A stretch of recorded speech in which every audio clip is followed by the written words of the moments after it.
What up? Happy Sunday. Appreciate you guys that are here already and everybody that's going to be coming in. Hope you're ready for a good show tonight. I got a couple things, open panels, my ideas tonight. I got a couple topics, things I want to run by you guys. If you're just coming in, if you haven't hit the thumbs up yet, or if you're watching a replay, please consider smashing the like button for the free content you get to watch tonight. Hope you guys had a great week. I'll go over my week as I usually do. We'll talk about a few things tonight, check in with the live chat. If you're watching, if you're lurking, hit the thumbs up. Say what's up. Drop a how your week was. Drop a what city you're representing, what you have on your mind, questions, comments. Maybe I'll see it. Maybe I'll put up on the screen. Appreciate you guys. I'm your host for this evening, Mr.BetonYou. Happy Sunday. Hope you guys had good weather where you're at. It was a beautiful day in St. Louis, Missouri. Crazy weather this week. We had on Thursday we had a high of like 93, record-breaking high for opening day for the Cardinals, and then the next day we got down to like 35. I mean, just insanity. But weather can play a part in the gig economy to our benefit sometimes, right? So my week this week, before I say hi to everybody in chat, hit that thumbs up. Fantastic week. 1,800 in earnings. I did one catering today, and on the way to do the catering, I did a $9 Uber Eats. Ended the week over 1,800 in income. Solid week. I mean, that's a solid week. And I want to get into that with tonight's topic: legislation versus money. We have a lot happening with people passing bills, legislation, striking, this and that. I've talked about it, some would say ad nauseum. And I think there's some benefits to some legislation. We need some things. Workers that do this kind of work, we don't have much rights. And depending on where you live, you might have none. In other places like California, New York City, Pennsylvania, Seattle, Colorado, I'm missing a few. Chicago's got some impending things. You might have some benefits. You might have some rights that I don't have in St. Louis. In Missouri, we ain't got much here. It's a red state. We ain't got nothing. Blue states tend to have workers' rights. Red states tend to not have them. This isn't political. It's just kind of a fact. If you think about the cities and states I just named, think about it that way. But are we focusing on the wrong thing? Are we worried about the money we're making, the saturation, the illegals on the accounts? Walmart parking lots that are full of people, and we're just not making money anymore. And there's going to be a video I'm going to reference that I saw actually today. Cruising with Corey. Some of you might know who he is. We're going to watch maybe a couple minutes of his channel because he mentions me in, I think, a nice way. But also, I want you to notice what he's talking about. In my humble opinion, he's focusing on some good things. He had a great day the other day without Spark. He references some things, a mindset, adaptability, things that I've been talking about for years on this channel. Because I've always thought, and I've said this many times, you could do more for you. You have more control of your earnings, your experience in the gig economy. I'll say hi to everybody in just a minute. Hit that thumbs up before I do. You could if you focus on what you can control, you're going to have better outcomes than if you're waiting on legislation, a politician, a content creator to come and save you. I've been very consistent in that message. I believe the people that I meet, the people that I watch, the people that I see having success focus on themselves and not trying to push an agenda or trying to pass this bill or trying to do this. Those things are short-term gains. If you focus on your own market, what you can control, adaptability, onboarding this, maybe even for you, that could be getting out of the gig economy if you've tried and exhausted every means. Maybe it means taking out that old app that's in your app that you haven't used in a while, Instacart, or maybe you hate this, or and you bring it back like Corey did, and then you start to realize maybe this changed. I haven't worked this app in 6 months or a year. Oh, they got this program, or they got this now, or maybe it's not as saturated as it was in 2024, but now it's 2026. I'm coming back to it, and I'm realizing, oh, maybe I was missing out. So the topic of tonight is, are you focusing on the wrong thing because you're worried about doing something different? Gigfoot with the 9.99. Appreciate you, brother. Go check them out. Thank you for the free education and positive content. Man, I love the stickers. I saw your post.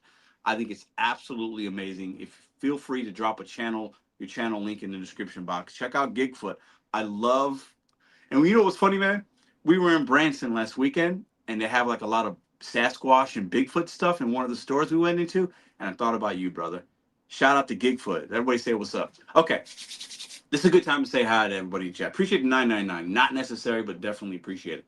So let me go back up to the top and see who we got in here. Hit that thumbs up. PPP, always a pleasure. Oreo Kid, I see my man. Drain the Swamp is in here. Melinda, what's up? Dashing Nebraska, always a pleasure to see you. Karima, Cam, Jay Williams, Mark, B Dog, Walt, Cam, Gigfoot again, Minnesota in the house. He's representing Minnesota. I see DGA Lax, Equine Amy. I see Nebraska, Big Car. What up, Pedro? What's up, bro? Great week. I hope you had a good week too, man. Good to see you, brother. Tenacious Dasher, my man, Big Carl. Adam, I see. Excuse me. Wise Fool. No, I don't think so. Still doing our thing, bro. Still doing our thing. Who else we got up in here? Nomadic, what up? Adam, who else we got up in here? Monster Dash, Lisa, Legacy Orion, Legacy of Ryan, St. Pete, Right Rodeo Rick. What up? What up? I think I got everybody's name in it. If I missed you, drop it in the channel. Okay. Are you focusing on the wrong things? Are you focusing on things and waiting on things for somebody else to do something for you? Or are you going in your marketplace and trying to figure things out? I'm going to reference this video real quick. I'm going to pull it up on the screen. Maybe you guys can see it. Long Island in the house. What up? I know Rick's representing California, right? So let me sort of see if I can put this up here. Do you guys see that? Cruising with Corey. This is a channel. I came to notice of it a couple of weeks ago. I think he's got like 1.6K subs. I used to give a lot of channel shout outs. I haven't done that in a while because I stepped away from doing the lives. And when I came back, I just used to do 3 shout outs a week. Maybe I'll get back to that. But I want to reference a video. I'm going to show some clips in the beginning and maybe towards the end of some things that he's saying. And I think he's, in my opinion, spot on. And I'm not surprised that he's having some success based on what he's talking about. And I think on YouTube and just in life in general, when you spend too much time focusing on the bad stuff, what you can't control, what somebody else is doing, you tend to not take care of you, right? And you're not focusing. And I believe some of us are focusing on the wrong things, waiting on the legislation to come save us. I believe that is short-sighted, and it's not going to help you make more money. And that's why we're here. We can all have shits and giggles, and I can meet somebody and say, hey, what's up? But at the end of the day, your experience is tied to the money you're making. Period. It's just for most of us. There might be a few people that do it for fun. Most of you that are coming here on YouTube to try to learn, to try to get some perspective, you're probably not doing it for fun. And your experience is tied to your earnings, right? So let me pull this video up real quick. Let me see if I can. Let me go up here. 1 second. Let me see. Okay. So if I click on this, let me see what's going to happen real quick. I don't know if you guys are going to be able to hear it. Let me see. When a shopping cart smashed my headlight, we okay. Can you hear that? A claim would take forever. And life would revolve around the shopping cart. I want to thank Pedro. Okay, I'm going to pause it. First, I want to make sure you guys can hear it.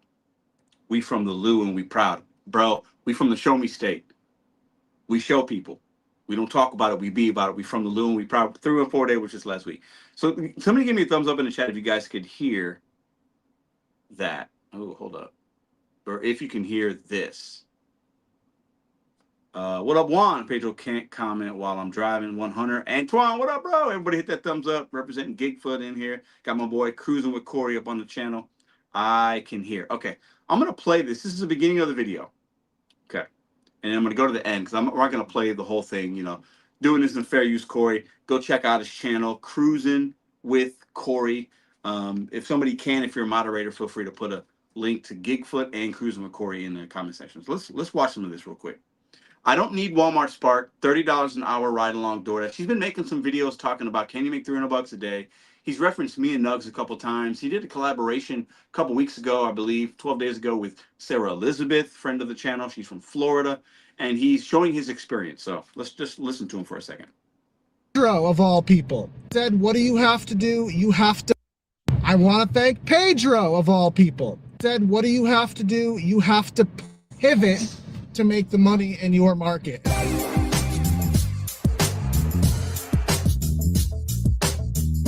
got ourselves a big over here. All right, so already right off the jump, he's got energy. He's talking about, let's watch a little bit. Hello, hello, hello, and welcome back to another Cruising with Corey. We are out here on a Saturday morning getting ready to do our thing and try to see what we can make probably in about 8 or 9 hours. My goal is north of 200, ideally 300. I don't think that's all right, north of 200. Ideally, he's trying to hit 300. And he's going to talk about what he's noticing in his marketplace and a lot of migrants in his marketplace. He's seen a shift in spark, and then, we're going to watch all this, but I want you to see if you listen to his mindset on how he's attacking the day, and we'll go after that. attainable. I know that's a big point of contention in the market these days, but I'm hoping for 200. And if we get more, that's great. Of course, if it's your first time, help me out with the like, share, comment, and subscribing that you guys are really good at. We just hit 1,500. Let's push it to 6. Congrats to Corey, hit 15. I think he's at 1,600 right now. So he's got a growing channel. Definitely go check him out if you like the ride-along style, the orders that he's taking, that POV. I used to do that. I don't do that as much anymore. Definitely go watch him. I know a lot of you guys like that kind of content. 1,600. Thank you so much. I do want to do some updates before we get into the meat and potatoes of me delivering and doing a ride-along. And those are as follows. Yesterday, which is a Friday, I went out for about 9:30 to 7. What's that? 8.5 hours, 9 hours, something like that. And I made the most money I've ever made in a shift without using Walmart Spark. Now, it wasn't voluntary. Let's pause it there. Obviously, in the gig economy, and you guys definitely put your opinions in here. We can have very fluid days. One day is great, the next day not as good. There's a lot of factors. Some would say it's market dependent, but there's a lot of people saying you can't make money, you can't do this, can't do that. That's the mindset that's going to keep you not doing okay. Carl's and Tenacious Dasher's in here. He's tried Instacart, it didn't go good for him. He's doing DoorDash. He's gone back and forth on how he's done what he needs to do, but he's a dad. He figures it out. He's a hustler. He's from St. Louis. We don't play games over here. We figure it out. We don't make excuses. We go on to the next. We might make mistakes, pick up the ball, we figure it out, right? This Corey guy's doing the same thing. So he's talking about he had one of his best days ever without Spark. And he goes in this video to talk about the Spark issues like many of you guys have had. I've seen it sometimes. And there's a lot of people on that app. There's a wait list in a lot of markets. There's a lot of migrants. There's illegals, whatever word you want to use. There are a lot of drivers in competition on that app. So last year or the year before, you might not have the same experience you're having right now. So what did he do? He went back to some old apps. Let's listen a little bit. Got sick of the fact that my Walmart is just broken. I'm not saying it's dead. I'm saying it's broken for a myriad of issues pertaining to illegal accounts, what I suspect to be bots, a huge migrant situation here where 90% of our drivers are now migrants, and not to get into the political. So I just kind of I watched this video earlier today. So mind you, so are we focused on the wrong thing is tonight's topic. Are we waiting on legislation or somebody else to come and save us? Or like Corey or many of you are like me, are we going to go figure it out for ourselves? I think that really there's two options here. And some would say, well, we can have both, Pedro. Well, yeah, some legislation is probably needed. It's not bad necessarily. I think as workers, we don't have, and some of y'all are already saying in the chats, hey, it can be very unpredictable. We don't have protections, false deactivations. All these things are true. But at the end of the day, your experience is more tied to your actions and what you're willing to do or not do. I believe that 1,000%. I'm going to skip a little bit of this video to see what he says at the end about that a little bit, okay? So bear with me here. I believe it was, let's see here. So he gets about, let me see if I can't find it. Maybe here. Let's see. Oh, another commercial. Hold up. He's monetized. That's He's great. hunting us. Maybe it's time we started hunting them. We could use more people like you. All right, we're getting better at doing triple stacks. I know I really didn't record that one. I was just in a rush to get it done, and it didn't go as smoothly as I would have hoped, only because the pepperoni was not where it was supposed to be. I didn't get a screenshot of it because I Need suck. all that, but hold up. Let's go. I think maybe here. Let's see. Positive I'm over $200 right now. I should do that thing that all the other gig creators do and do like a live tally in the corner. Hit his goal. Maybe I'll start doing that next time, but not today. So it's 3 o'clock. 67. I'm trying to do mental math. I've forgotten. Wow. He says something here I want you guys to listen to. Let me find it for y'all. So that puts us at 194 plus 15, which is 15 items. Again, 10 minutes of work in the store, a 5-minute delivery, $17 made in approximately 20 minutes if everything goes to plan, which is the big if. So this is my mentality. I love it. I'm making money on it. Mindset. Let's go do it. Let me find it for y'all. So that's right around 7 hours that we've been out. Here we go. Here it is. Meat and potatoes video right here. Listen up. Take notes. All right, that's dropped off. It's 4 o'clock, so that's right around 7 hours that we've been out. And here's our breakdown for the day, how we've made our money. We eclipsed $200. I don't know what 200 divided by 7 is, but it's a good enough number for me, again, without Spark. Now, again, I want to reiterate a few things. I'm not done with Spark.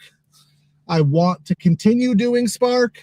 However, I can't pull, you can't make, what is it? You can't squeeze juice out of a brick or something like that.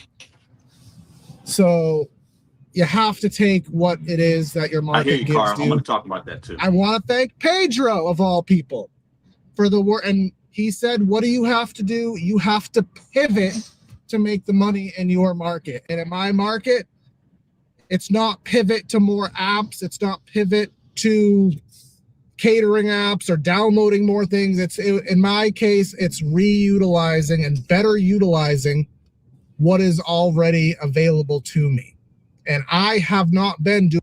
All right. So what he's talking about, shout out to Corey. Appreciate, fair use there. Let me go back into the StreamYard. So what he's talking about, obviously, is pivoting to different apps. You don't always have to wait on a wait list. And just because an app's taking away an opportunity from you because of whatever. Carl's talking about guys working 80 hours a week. I never suggest that. If you're working 80 to make $2,000, hey, do what you got to do, but you're going to burn yourself out at some point.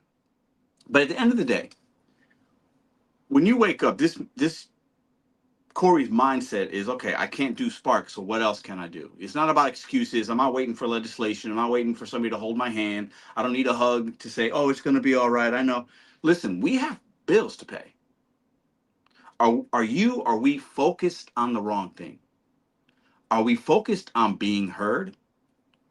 But then where's the money come from? I believe there's money out here. Some of you in the comments might disagree based on your experience, based on your marketplace. Pedro, I've tried everything. Are we focused on the wrong things? Are we not willing to actually do certain things? And that's stopping our blessings, stopping our money. There's this big contention. He mentions it in the video. $300 a day. Can you make $300 a day? Nugs made a video. I made a video. Other people are like, you can't do it. Pedro's lying about his money. It's not a lie. It's either you're willing to do something others aren't, or you're going to do everything everybody else is doing, sitting in a parking lot, waiting for something to come, or you're going to go out there and actively try to do something else. Or there's a side that's like, we need legislation. I need this. I need that. I need transparency. I need it. Those things don't make you more money. And in the places like Seattle and New York City where they've actually tied money into the legislation, some drivers say that's actually hurt. It's hurting them. Some maybe it's a positive experience. Maybe a mixed bag. You can do more for yourself by changing your habits, than anything else in the gig economy. That's what tonight's talk is about, more than anything else. So let me read some comments. Go check out Corey's channel. Check out Gigfoot as well. Let me see what we got. Dazzledorn, what up? I see you. I read that comment there. My Walmart. This is from Marino Sally 2123. My Walmart ICE stopped all illegals at my Walmart. ICE has been everywhere in my market. What market are you in? For Spark, they've been cracking down. All the illegals are gone in my market. I have one Walmart and one Sam's Club. So are you making more money? Is that a good thing? Is it? I mean, you're saying probably your saturation levels have dissipated, right? Blood from a Stone, my guy. Yeah, Jason, thanks for that. Tenacious Dasher 314 says, I won't do shopping orders, so Spark is dead. You don't do shopping at all? Why not? How many miles did he drive? Also minus gas. St. Pete John K. Fair question.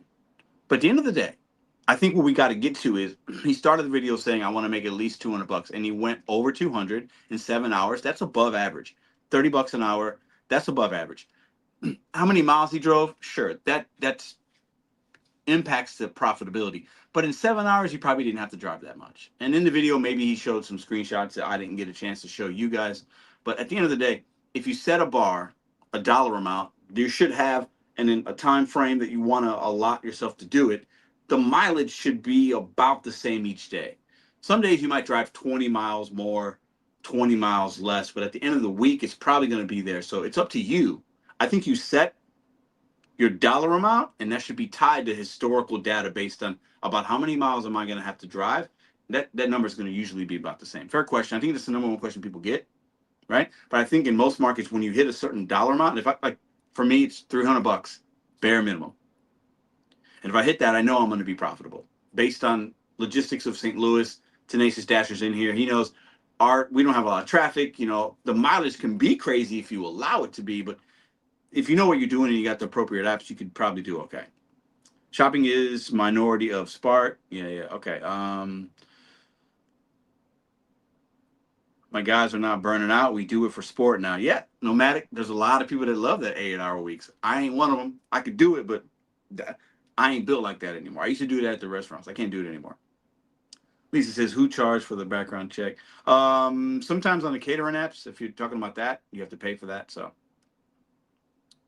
let's see. Dazzledorn says, I got an email from DoorDash today because it was my birthday. No cash bonus or not even a discount on a DoorDash order. If you aren't getting to do anything, don't send the email. That's crazy. I make $100 lunch and dinner. Okay.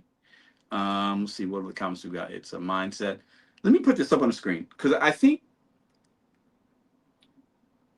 Let me put this up on the screen. Let me find it. They do. And I think if the people don't like to pay, maybe it's a mindset. Let me put that up here. People don't like when I say that. It's the truth. And the truth hurts. The same people that might be worried about a background check, do I have to pay $30, $40? I get it. You might not have the money to pay it. But if you have the money to pay it, you have to invest in yourself. This is a business. If you look at it like that, some would say it's just food delivery. But what separates the people that are able to stay and do it is you situationally treat it like a business. You have to invest in the right equipment, the proper a background check, a certificate, whatever it is, the money will come back to you. Successful people in any measure of business or work, when you invest into yourself the appropriate way, and you're not afraid to invest some money sometimes, and a background check doesn't cost that much, that opportunity is going to pay you over the course of time. And it's a mindset. So if I wake up on a Monday, am I worried about some legislation in Colorado, like rideshare rodeo, and I'm trying to do this, I'm trying to do that? No, I'm not. I'm focused on paying my bills, mindset. I'm going to make $300 tomorrow. It's a thing. There's books written about it. When you are telling yourself, we're already defeated, I can't make money, I don't want to do this, I can't do that, this person is having a bad experience, so that's probably what I'm going to have. you're right. If that's how you feel, that's going to be the experience you're probably going to have. If you're waiting on somebody else to write some law for you, if you're waiting on and you're going to put your trust in a politician to come help you when they might only be in office for 2 or 4 years, depending on if they're a senator or if they're a governor or if they're an alderman or woman. If you're waiting on somebody else to come save you, that's where you fucked up. We're gig workers. We're independent. The thing that we love, the freedom, the flexibility, not having a boss, we can't spit in the face of that and then say, somebody come save me, somebody come help me.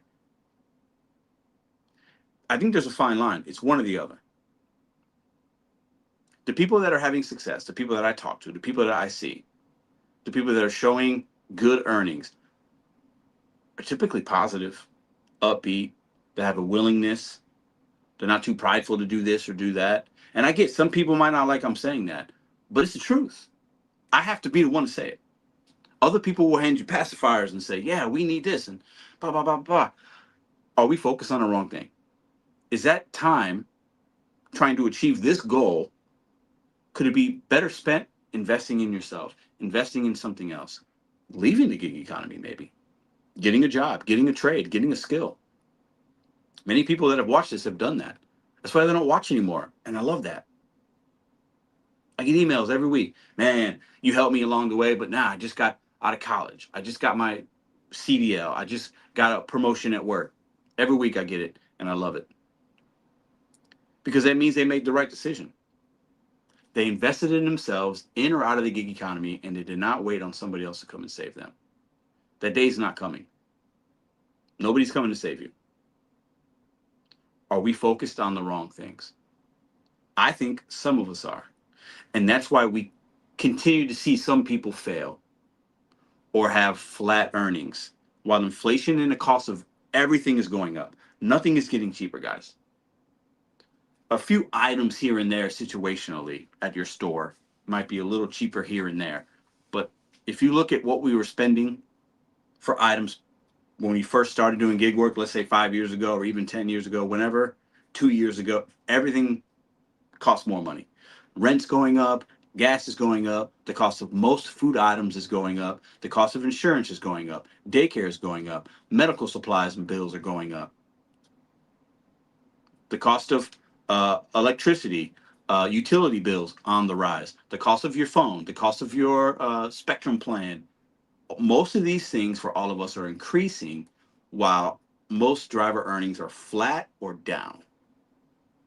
So how do we continue the trend of trying to make a little bit more every week or every year? Because that's on you. And like Ceci is saying, nomadic right here, a mindset is the beginning part of that. And then once you try to figure this out and this out, you learn what you like, what you don't like. What I don't like shopping, like Tenacious Dasher says. So I'm going to do this instead. Or I'm going to go back to a W-2 full-time and then a part-time gig. Or I'm going to flip it. I'm going to full-time gig because my market's great. And I'm on a part-time W-2 and I'm going to go to school at night school or take courses online and get a trade. Like that, investing in yourself is going to be better than trying to pass some dumb legislation.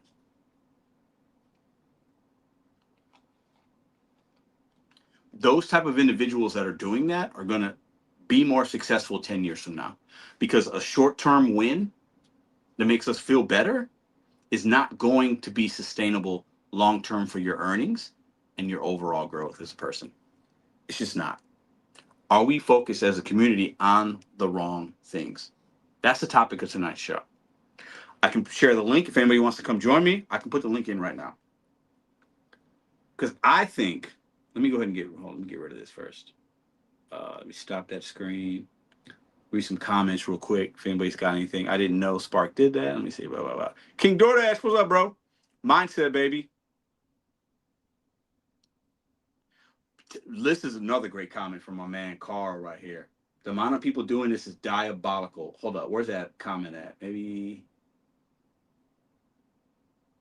I saw it somewhere. Where is it? Where is it? Where is it? Where is it? Let's see if I can't find it. This comment right here, it hits. Hold up. Yes, coconut water, man. I don't drink anymore. You know that, bro. Boom. True. It's more than ever before, and it's going to continue.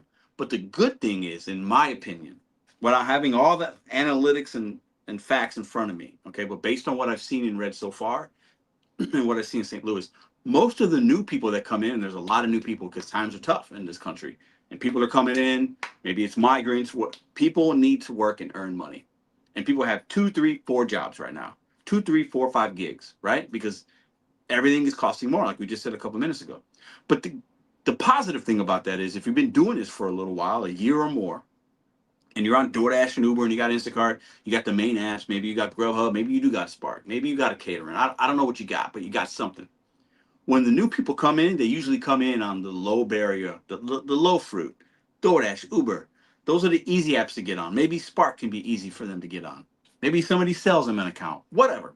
They come in the gig economy and they're coming in doing work that we've done already. So we should be better than them. We should have a little more market knowledge, skill, what restaurants to go to. Like we should be able to make more. And then we phase into other opportunities. And usually this is such a transient way to make money. Most people that come in are only doing it for a couple of months. So if you can ride the wave of that saturation, and like Corey did in the video, okay, Spark is not doing it for me. He went back to doing some Instacart. He went back to doing more DoorDash. And that's what it is. I got deactivated for the second time on DoorDash, kind of on purpose. What, a couple of months ago? I'm making more now without DoorDash, just like I did the first time. So if an opportunity gets taken away, how do you shift your goals? How do you shift your mindset? What app do you do? Are you prepared for that? It's not about what happens or what other people are doing or how many drivers are in my Walmart parking lot. We have to stop thinking we control so little. And I know that's a hot take for some because the app can't control you if you will let it. And situationally, the app controls you. Your W-2 can control you. Anything that we do, there's a level of control. But I think some of us are selling ourselves short with what we can do out here in or outside of the gig economy because we already have a mindset of defeated, like we're defeated already. We're defeated. So we don't want to try because we tried the first time and it didn't work. We tried the second time, it didn't work. I know that I ain't trying to be fucking Tony Robbins, but at the end of the day, you get out of this what you put into it. If you're a content creator, you get out of content what you put into it. If you're trying to make a team, if you're trying to get a promotion at your job, you could say, oh, my boss don't like me. Is that really true? Or are you just saying that? You know, you're going to get out of anything what you put into it. And if you're looking for somebody else, a legislation writer, a politician, the FBI, the FTC, if you're looking for somebody else to come and save you, you've already lost. You've lost. That's the topic of tonight's show. I'm going to put the link in for you guys. Anybody wants to join it. Let's see here. Cray, what up, girl? Sir, what up, man? Should see the one with hugging on the hot tub. I don't know what that means. Dennis, what up, man? I'm going to make a comeback to Smoke Show Pedro.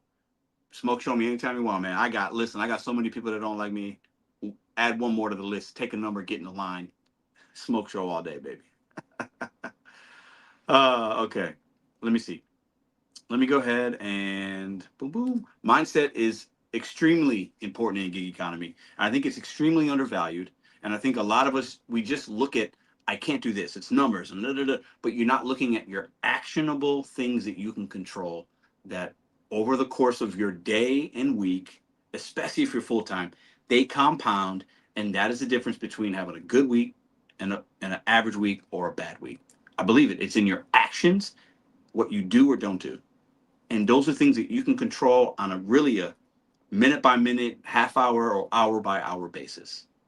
And we tend to leave that to the side and we're expecting something to happen without putting action behind it. And that is a defeated mindset. And you're not going to win if that's how we're operating. And I'm just one of the people here, maybe the only one now that's not just going to hand you a pacifier. And like, I've done that before. Like, we have got to get out of the phase of feeling like we're the victim and we can't do it. Like, maybe that's why not a lot of people, not as many people. I'm great, but there's plenty of people here. Maybe that's why the numbers aren't what they used to be. But I'd rather just help a few people than to pacify for 1,000. It's just I'm better off that way. So, okay, let me see. Let me drop a link for y'all real quick. Hold up. I'm gonna drop it in the chat. Anybody wants to come up? But we might have some special guests tonight because I did make a video on the other channel calling a couple cowards out. If they show up I will have them come on the show, and we will go full tilt. All right, hold up. Let me do this. Copy. Is that right? Yeah, that's right. Okay. Anybody's welcome on the show. Today, boom, there it is. I'm going to pin it up at the top. Today, I unblocked everybody but one person on my list. So there's nobody that should be blocked from this channel anymore. Everybody should have access to comment, click a link. I had a lot of trolls back in the day and just people I didn't want even just seeing comment. Today I spent it only took me 2 minutes. It wasn't that many people. Everybody's got a shot. Everybody has a voice. All right, let me put it in here real quick. And you listen, push back, man. If I'm saying something and you're like, well, Pedro, you just don't get it because of this, I want to hear from you. Bobby, what up, bro? 300 before. Listen, I know you did that today. I saw the post. I mean, that's not normal for most people. That's like a 1%er, right? But at the end of the day, if you set yourself up and you do this long enough, it's possible. But when we show numbers, when people show numbers that are positive, I still don't understand why people don't say, how do I do that? They just, no, that's not real. It's like, you've already lost. I want the sauce. Somebody shows me something good. I'm like, ooh, if I'm playing basketball, I was playing basketball and the guy on my team had something he was doing better than me. I'm going to pick his brain. Like, bro, okay, how'd you do that? What'd you do this? How'd you get your time down? How'd you get your free throw percentage to 85? I'm stuck at 80. Like, are you shooting 500 shots a day? Like, that's what successful human beings do. They talk to people that are doing better than them. They don't stay in the same room with people that are less off. This isn't new, and these aren't new things I'm throwing out there. This is like ancient old time stuff. You know what I'm saying? So, all right, I see Roy's in here. What's up, man? Let me go ahead and pin this for you guys real quick. If anybody wants to come up, please feel welcome to challenge me if you feel like I'm like blowing smoke or Pedro, you just don't get it. My market, this, we can talk about it. If Steve wants to come up, Torp, anybody wants to come up, the link is available for any and all. Or if you're just somebody that just wants to come up and say what's up, feel free. So I think it's pinned up at the top. Appreciate the 111. Big Carl, I see you, brother. Give me a minute, man. I'm going to say hi to the chat. I'll bring you up, my friend. See who else we got up in here. Cray still in the house. NCIS.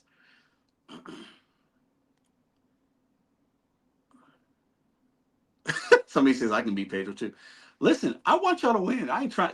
I'm not in competition with anybody but my bills and my 2 girls that are sleeping upstairs. I don't care if y'all make $1,000 a day. That ain't no skin off my back. Good. I want y'all to win.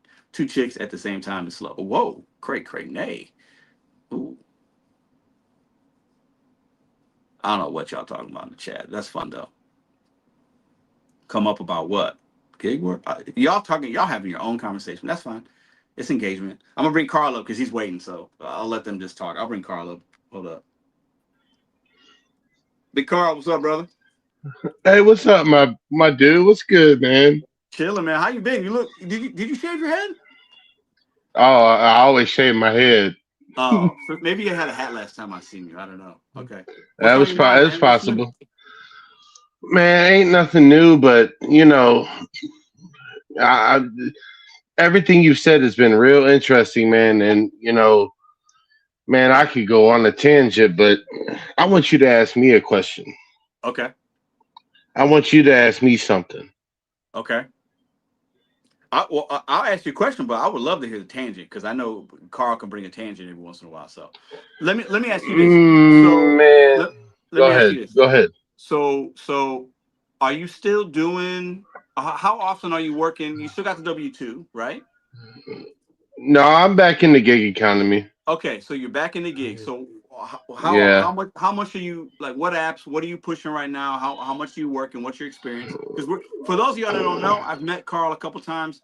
We're in the same exact marketplace, work the same zone sometimes, so we know each other. And where we go, like we have that commonality. Man, So look, what's going on with you in I've St. Louis? I've seen it all, bro. I'm out here 5 to 6 days a week. I don't work on Sundays, but Yeah, I'm telling you right now, I see 10, 15, 20 different faces every day. Um, Everybody is out here doing this work. It doesn't matter if it's your grandma, your brother, your uncle, your next door neighbor. Everybody's doing this line of work, bro. So, you know, true. You're right about that. I go up and down with, the whole like acceptance rate thing. And, man, I know a guy right now that's doing this work in a lifted Dodge Cummins. That's crazy And work. I don't know how he's making any money. I don't know if he's a trust fund baby. I don't know if what he's Yeah. 10 different faces every day. It doesn't matter where I go, I'm seeing different people, different walks of life. I've seen 70-year-old men, I've seen grandmas, I mean, you name it, bro. Like it's crazy out here, bro. So when you It, said, it, it really, let me ask you this. I see a couple more guys in the background. Roy and Ray. I'm gonna get you guys up in just a minute. Just give me a couple more minutes with Big Carl 314. So when you say that, let me push back a little bit, right? So are you saying that's the reason why there's just so many drivers? Everybody. I mean, I saw a woman the other day. She had to have been 80, bro, at Dunkin', 80 years old doing. I'm like, damn. yeah, And she's new. She's yeah. talking to me. She's talking to me a little bit. She had been waiting there a little bit. She goes, "What area is good?" And she's asking me a couple questions. She had like a couple weeks in. I'm thinking to myself, that's Hey, fucking bro, like, 80 years you old is saw. crazy. That's the problem. And so, see, we don't have enough time for me to go into that. But if you saw an 80-year-old woman doing this gig work, that just shows you where we're at in as an economy, as a nation. Like True. True. we're cooked. So let An me ask you this. 80-year-old woman has to do DoorDash. Yeah. So are you? So you're not doing a W-2 anymore. You're doing 5, 6 days a week. Don't work Sundays. Are you doing as well as you were before, let's say a couple years ago, or have you, because of all the saturation, have you noticed like a big dip in your earnings? If your state isn't, you're irrelevant. Hmm. I mean, if you're say you're below 50, Carl, you breaking up a so little bit. Your connection's a little rusty, I think. can you hear me? I can now. Yeah, go ahead. I'm saying, like, I've noticed, like, I was platinum like 2 weeks ago Okay. because I wanted to see what would happen, and I made really good money. And then I went down below, the certain ratings, and it was a $300 difference. Within a week? $400. Yeah. Yeah, yeah. Yeah, and but like you said, if you're seeing an 80-year-old woman out here DoorDash, we got bigger problems, man. Okay, so I'm going to bring up these next panelists, and while I'm bringing them up, I'm going to ask you a question and want you to spend a couple minutes. So what do we do? No, What do we do? What are you doing? If that's the reality in St. Louis, what are you doing about it? I'm going to bring these guys up while you talk about it. there's nothing you can do. Like, you're literally talking about somebody that's on. You're talking about someone that's on Social Security or retirement doing DoorDash. While I'm bringing them up. There's nothing you can do. Well, I would say this, and welcome. I think it's yeah, Chief Talk, Roy, and Jason. I think there's nothing maybe that 80-year-old woman can't do because maybe she's to the point where she has to do DoorDash and doesn't want to. I think on some level maybe we've all been there. We're doing a job we don't want to because we have to. That's a Um, lot of Americans, but that's that's them. What can we do? How can we separate ourselves so that we can make more money? um, We don't become that person. You know what I'm saying? Like, what can we do differently? Because I, I'm I, not concerned about a new driver in my marketplace taking money from me. I'm just not I worried about that. understand that, but the fact of the matter is you saw an 80-year-old woman doing DoorDash. Yeah. I don't think there's anything we can do. Why is she door dashing? If she can't live off her retirement or her pension and she's got to do DoorDash, she's cooked. Maybe some would say maybe she's doing it because Not Maybe. she necessarily. needs to supplement income. I don't know. Not necessarily. Nah, She could be doing it. bro. She could be doing it for extra gas money. Have her kids fucking some play candy money. There's all That is kinds of that reasons. is And that if is you're that 80 is years not old and you're stuck doing DoorDash, hold on a sec, bro. If you're 80 years old and you're stuck doing DoorDash, you should have made better decisions when you were younger, and you wouldn't be doing DoorDash currently. I don't want to hear this. Oh, it's because everything's getting more expensive. Everything they can't live off this bullshit. There's plenty of retired people that live off income. My mom's a perfect example. She lives off her retirement just fine. So either make better decisions at the age you are now. So when you get to 80, you ain't door dashing. But there's a lot of people out there that DoorDash just for the hell of it because it's a little extra gas money, it's a little extra money to give to their kids or grandkids to go do I shit. dig that. So without knowing her exact story, you can't really say, oh, she can't afford shit or she's on the retire. You can't really say that without knowing her direct story. So I get people in my store all day long that are older that do DoorDash. I talk to them. A lot of them just do it to goof off. They're not doing it because they have no choice. They just do it because it's a little extra money here and there. So But the majority are the opposite. I think the There's so majority of people doing it, that, yeah, that's they're that, doing it because they fuck really need that. it. Yeah, Yeah, the majority you're of people right. doing it need it. Yeah. 100%. If it wasn't for DoorDash or the gig economy, they'd be homeless and have nothing. Maybe Yeah, so. but I don't you know. That's got to ask yourself uh, what choices have they made in life to be in that position? You know what I'm saying? I mean, I understand. I agree, Roy. I've always liked you, bro. You're. That's no doubt about that. But I know for a fact that if 75% of the people right now doing DoorDash lost the ability to make the money, they'd be cooked. Well, some people are already cooked without even being in the gig economy because companies are laying off and there's a lot of other things going on. But let me let Chief Talk weigh in and then kick it to Jason for a minute. What do you guys think about? Are we focused tonight's topic? Are we focused on the wrong things? What's the gig economy looking like for you? Like, is mindset a thing or not? Just give me a rundown. I'll start with Chief Talk first. First of all, what's up with everybody? Um, Mindset is definitely a thing, and it doesn't matter whether you're doing gig work and W-2 or whatever. Mindset is going to affect you in every aspect of your life. So, your job title, be it gig work, be it whatever you're doing, that's just a subdivision of your mindset. Now, for me, perfect example, I'm 100% say the gig economy is working because it's more than just food delivery. You know, we put ourselves in this box and think about just DoorDash and Uber Eats, and that's all I really do is Yeah. DoorDash and Grubhub. But I also have another app to where I can go pick up like little jobs, like the Kentucky Derby is coming up, or one of the little big races is coming up, and the same people will hire for the Derby, so I'll be pinned in for that. So it's just about what's your hustle and what's your mentality.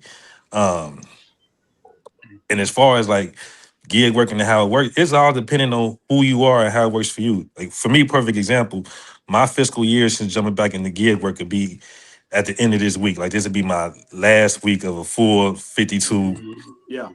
weeks. And I said if I didn't make as much as I did when I was at a W-2, then I'm going back to work. I have made more money than I was at a warehouse, and I'm not having to work 60 hours a week as I was before. Yeah. So for me, it makes sense. And just recently here, I just moved back to my home city, so I'm in a much bigger market, and I have seen a difference in just 2 weeks. Like what I was making down here all day, I make doing my lunch rush up there. Yeah. Yeah. So a lot of it is. I remember the last time you came up, you were kind of talking about the balance and what you were noticing, and it seems like you were doing pretty well with it. So I'm glad to hear that that's still happening for you. You know?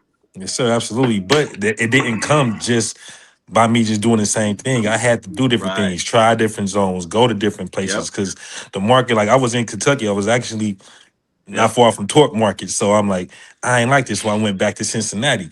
Yeah. And huge difference. I'm talking, and I always thought, because I have worked there before, so with like longer distances, but that's just the zone I was in.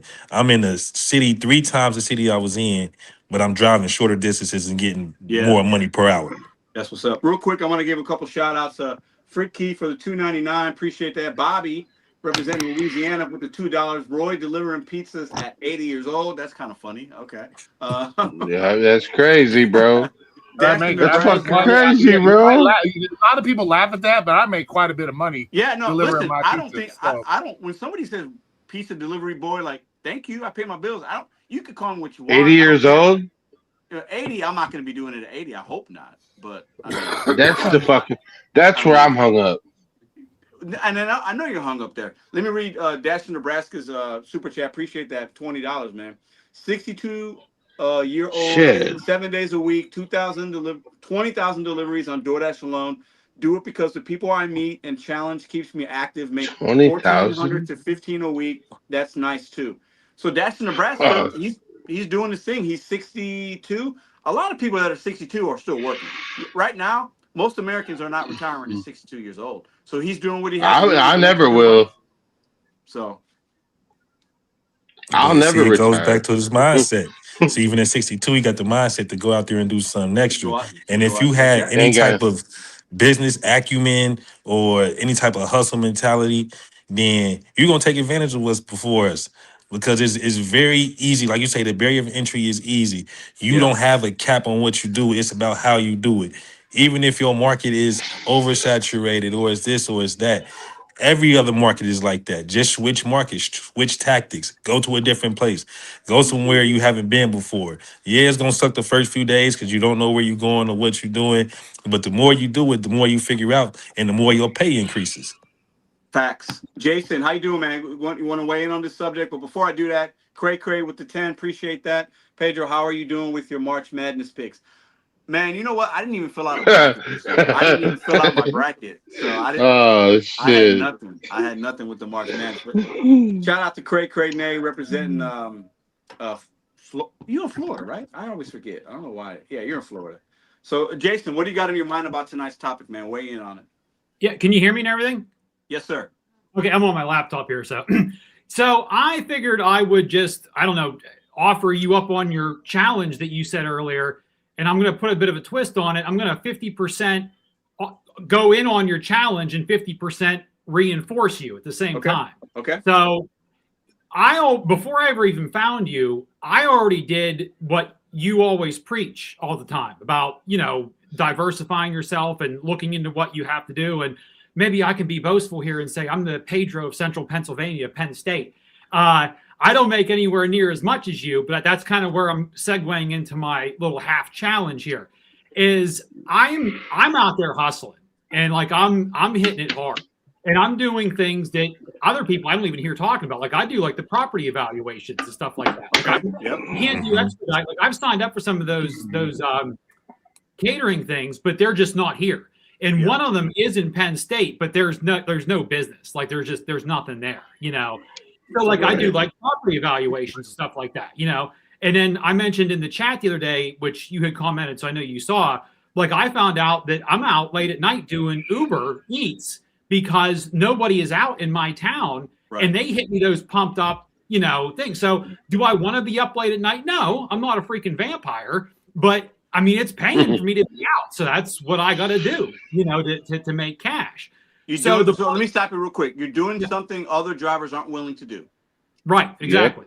Yeah. Not making excuses. If you have to do that for a little while and change your sleep schedule, that's what you got to do, and there's nothing wrong with that. Yeah. And then I've been doing this long enough because we used to have a family business. We had a brewing business, and I learned about like, tracking business and, analytics all through the year and stuff. And I've been doing that with this as well, seeing what hits and when, and I change my schedule and what apps I do at different times of the year. So I'm doing those kinds of things.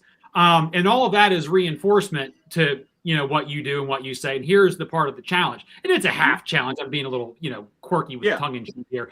And, but that is, you have to see what is in your area, kind of like how the other guy was saying, what did he say, juice from a lemon? And I corrected and I said blood from a stone. Yeah, you have to see what's in your area because you can't do everything. Like, for instance, like you're doing the catering things. Well, I can't do them here. It's just, they physically don't exist, so I can't do those. So you have to learn, you can't take like exactly what everybody is saying directly. You have to take the spirit of what they're saying. And then you have to like look into it. And it might not even be doing that at all. Like you're saying, like doing medical courier or something. Or it may just be like you have to learn that the guy down the street has a job. He's willing to pay someone $50 in the morning and come down and open up. And, and that's independent gig work because you're not like a W-2. He's giving you cash every day. Oh, I need someone to open up and be straighten the store up for me. And you're out of there by 10. And then you're out doing rideshare or something, I think that's what the challenge, and you have to learn what you can do. Like if you're in a physically smaller area, like I know St. Louis isn't like Miami or New York, but it's a major metro area, kind of like comparable to Pittsburgh, like closest to me. So it's still pretty banging. And even though Penn State, like I always joked and said it was 10 pounds of dirt in a 5-pound bag, it's still not like Pittsburgh. It's just banging when it's banging. And that's it. So you have to learn the pulses. It's like a pulse, like a heart rate when you're up there. You have to learn to hit it on the high point. So the point of what I'm saying is you have to learn your area and see what you can do and say, well, I can't be making $400 a day like Pedro, but I might do 2. We can get by on 2 for hitting every day. So it's about listening to the message of what you're saying and not the dollar sign. You have to apply the dollar sign here. And that's all I have. Jason, I think that's a really good point. And I think people get hung up on a dollar sign and everybody has different goals and bills. And, I got a family, my girl don't work. So I have to make that money. You know what I'm saying? So other people might have a different situation. So, it is what it is, but that's a good point. Let me kick it to Roy. I want to get Roy's thoughts on this. I know he doesn't hold any punches. So are we focused on the wrong things, Roy? What do you think about this mindset, even a thing? Like give me your thoughts.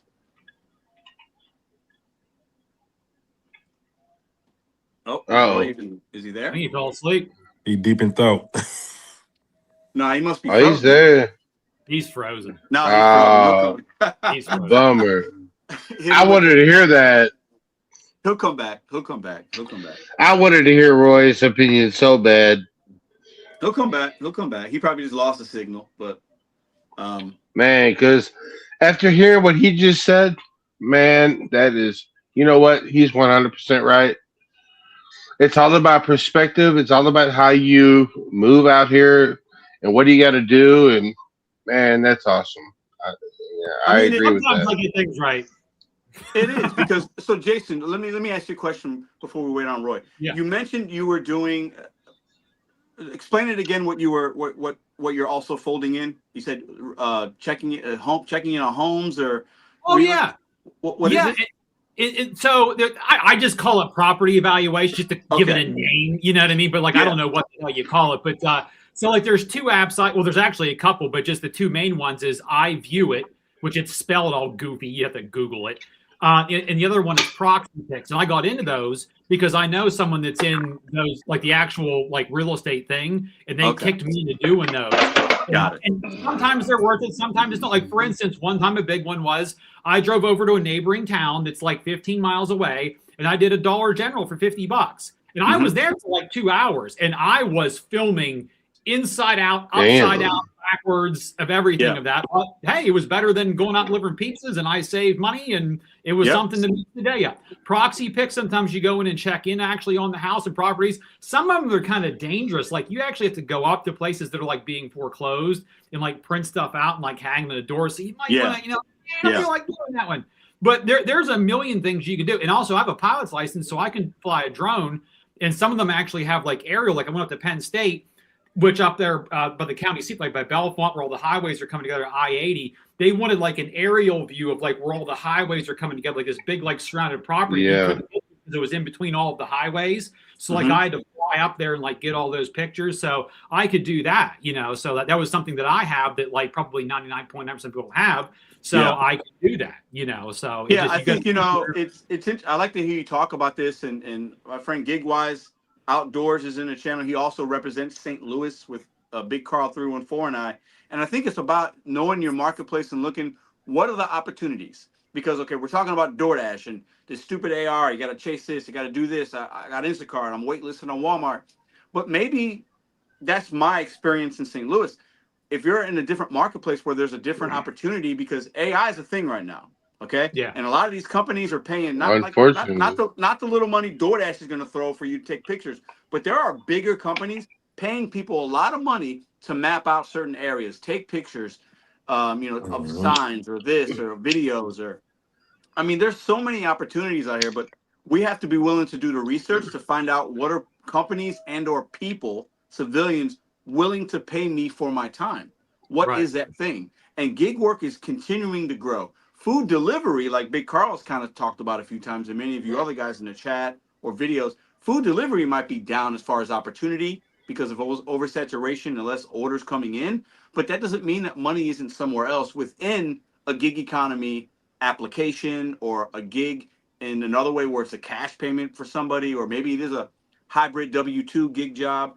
There are a lot of opportunities, but it's up to us as independent contractors to seek them out. They're not coming to us. We have to actually go and do a couple hours of research a week is all I ask the viewers to do. And if you can do that, I think over the course of time, if you start doing that research now, your 2027 you'll be set up to be in a better position than you are currently if you invest some time in yourself. That's what I think, at least. You have to. That I do. I swear to God, like we're on the same wave. I've done that last year for this year, and that's what I'm doing. You know, like I sort of like again, you got to put your hand on the pulse of your area and see what's up and like try to forecast like the weather guy, you know, and like see what's going, and then you got to hit it. It's like being on a merry-go, like how they're doing a lot of this stuff now. They're doing about the moon and Mars, how you have to go around the gravity and catapult and all that kind of stuff. That's how I feel like this is. You have to like find the merry-go-round with the catapult with the gravity well and like fling yourself and slingshot off and you know see what's up, like what's going to be coming and fly into that and hit it. You know. Yeah, I agree, and like that's the job now. You know, it's when you choose to sign up and do things like this full time, it's all on you. It's not like you can go into a job and you got somebody that's going to tell you what to do, or it's a mundane. Like it's the same thing. Okay, I know I got to scan this. I got to put this in this bag. I got to send this down or whatever. When you're doing gig work, every day is different than the day before. Like you said, you have days where you make 150, then you have another day where you made 350. You know, and it's all about you motivating yourself. You, like you said, doing the research. Like when I went back home, one of the things I did was looked at the highest paying zip codes. All right, which zip codes? These are like some of the things that I did. All right, this one. So I went over there. It was there. So I went to the next highest one. The next highest one was the one that had a lot better offers. Okay, cool. So I know going to the richest part of town is kind of far out there. Everything's spread out. But the second one, it's a lot more dense. Everything's close. I get a lot more shopping pay orders, which for me, I hated doing shopping pay, but I wasn't getting a lot of catering in my area. So I started doing shopping pay, became pro shopper. I'm seeing the same payouts from catering as I am on pro shop. Pro shopper So on I was able DoorDash. to supplement that income. There are some markets on DoorDash. If you're a pro shopper, you can make really good money. I see it. Yeah, good money. You're not driving this much. Your car is sitting. You go in there, shop, go deliver it, and boom. So you less wear and tear on your car, more money per hour. You just gotta know your stores. Get intimate with your stores. You can go in there. It's gonna take you a while, but once you go in there, you start knowing, oh, this side, this. You don't even need to look in the app and see what aisle is with. You know exactly where things is at, and you can go in there. You start knowing staff is like, oh, we don't have that in today. So it's all about you marketing yourself. You, like you said, doing the research. Like my guy Jason said, like he goes in little other apps and does, figure out where is it at, and that's the work. You're going to do things like that during your downtime when you're at home, but the trade-off is you don't have to go and clock in the next day. If you choose not to work the next day, that's on you. You determine what your outcome for the week is going to be, regardless of the market being oversaturated, regardless of other conditions. This happens, but even if you was to run a business, it's way harder than doing gig work. True. Oh, I know yeah, Big Carl. I know, Big I've Carl's done it. shaking his head. I don't think Big Carl does the. He don't do the shopping, right? Man, look, this is really all about perspective, and what works for you works for you. What Sure. works for you don't work for me. And look, if you want to do shopping, go for it. Do that. It's not for me. I just And that's fine. cannot. I've tried to do it. Yeah. It can be hard. It can be hard. No, it's not hard. It's just I don't want to tolerate it. Oh, well, fair enough. Like I call it. I feel you. Like substitutions. I got to call the customer. I got to do this. They don't want to respond. They don't want to do this. They don't want to do that. Like, oh, the substitution's not good enough. Like, you know what? No, it's just not for me. That was a blanket. It's just not for me personally. I'm It's gonna put this not. comment up from Gigwise. Pedro used to hate shopping. Facts. When I started Instacart, I did not like it because Instacart. I can be very bougie. I want the easy money, and Instacart, you got to work. When you're shopping, it's more difficult than picking up a bag. For sure. Man, look, fuck that. If you ain't having success doing what you're doing, you got to be willing to get it out the mud, do something different, sweat a little bit. I mean, Patience the water. you're It right. is what it is, you know. So it's part I of mean, you're right, but I don't want to shop for 3 people at one time. Like, I'm cool. I'm cool, dog. Oh yeah, now as soon as I start, when I hit the pause, y'all not finna bombard me with orders. That's not happening. And you want me to shop for 3? Yeah, they do that. You want me to shop for 3 people? All right, bro. I'm out. I'm going home, bro. Well, I had mentioned the other day in the comments I was saying about how something I don't think in my area, but probably smaller, is my local grocery store does deliveries through Instacart, and they pay really well. And they're low mileage, and it's just like that's like a gift to me. In my opinion. Yeah. Well, St. Louis is can I use this word, Pedro? Hey, St. Louis. I don't know what words you're gonna use. St. Louis is fucked up. Oh well, it can be. It can be. And especially some look, of the parts that big cars work in, it can be crazy. Yeah, crazy. Like. Yeah. You want to shop in the hood? Yeah, it can be crazy. Nah, bro. And then you get there and it's like 5 items and they want to add 9. Yeah, I'm like, I hate that. Yeah, that pisses me off. You know what? You know what, dog? You know what, bro? I'm like, I'm just gonna unasside. Let me just go. I got Roy back, and I got Monkey back. I want to hear some Roy shit here. Let me bring Roy back up real quick. I think Roy paid his. There he is. Roy just paid his spectrum. Roy! Give him a what's up in the chat. What's up, y'all? Got to take care of some stuff. Yo, you good, man. Hopefully everything's good. So what? So okay, my question is, go ahead. Why the hell, after 5 years of all these gig channels, all the new ones all the new ones saying the same shit, all the old ones saying the same shit, is why are people still even having such a hard time doing this work? Accept and decline what works best for you. That's all that matters. Know your market, work your market to the best that you can, accept and decline what works best for you. Problem solved, man. Why is it so difficult for people, man? Well, you tell me. What do you think? Why do you think it's difficult, Roy, for people to? I think this is why people can't have a W-2 job. Because if they find this easiest shit possible so difficult to do, I hate to see how they work in a W-2 environment, to be dead ass with you. I don't know why it's hard. I can't speak for other people's intelligence, but if people watch Pedro on a day-to-day basis, they watch Gigwise or whoever else on a day-to-day basis, and they're still having a hard time doing this, and they still haven't taken the advice that every gig tuber in the whole gigosphere has told them, then at that point, what more can you do other than it's your own fucking fault, deal with the consequences? Dead ass. That's the way I look at it. Well, I think that kind of speaks to the mentality of society today. It's like everybody wants to be pacified. Nobody wants to take accountability, and nobody. It's everybody else's fault. They have the world has made it to where it's like it's okay. It's not your fault. Even though you're responsible, we're going to pacify you. And that's not how life really works. They want everything handed to them on a Hey, look, bro. I don't want to go out and do it. Bro, I don't want to work 2 40-hour-a-week jobs to survive. I feel that. You're right. And too many people. I don't want to. You know what? I get that, but if you got to work 2 40-hour-a-week jobs to survive, we got a bigger problem here. And I don't know if this channel's going to cover that or not, but I know people doing it right now that are working 90 hours a week off DoorDash. They don't even do gig economy. They work 90 hours a week, and they still can't survive. Well, all that depends on your skill. No, that's what you're looking to do for work. If you got a fucking teenager skill level when it comes to doing work, you're gonna get teenage skill level jobs. I mean, if you're not making $40 an hour, you ain't shit. That's not true. That's not true. That's not true at all, bro. That's not true. I don't think that's true. Well, I want proof that if you're making $40 an hour right now, it's still not like the middle class is gone. If you're not making 70, 80 grand a year, you ain't shit.